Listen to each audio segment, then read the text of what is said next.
Rugaza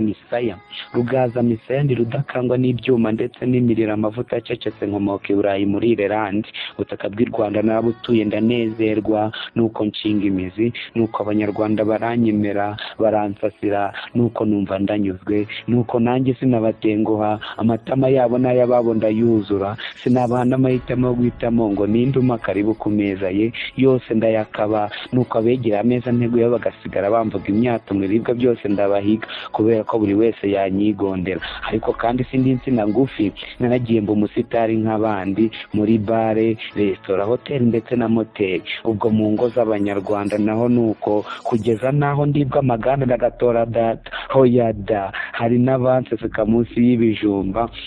hari n'abanyotsada bamwe bati hari burusheti bati yego icyo gufatisha bati ni ikirayi nuko aho mpatirwa nkaseka cyane nubwo barimo barambaririza gusa nanjye nubwo inkomoko ari imwe ariko ngira amazina nk'ayishoka ngahora Makereri Mabondo Cyunyu Sangema Karorisi yewe ndetse na za Kinigi ndahingwa ndakunzwe nushaka unyita ikirara kuko nageze simava bapfa kuba banyakiriye neza ubundi abana babo nkabakura mu mutuku ariko burya wasanga aravuze ngo ndikina hari abandya ku mishitosha nka burusheti hari abanyutsa busambusa ngo ndikirahada yewe abanogosase abandya bufiriti bose nakubwira gusa ntunsuzugure nyarunonkuzo narakatiye kera cyane ubwo wenda wagira ngo ndaribwa gusa sha hoya nanga n'agafaranga kuwanyakiriye neza nanjye ndamunezeza nkamwishyura imituku ngahora hari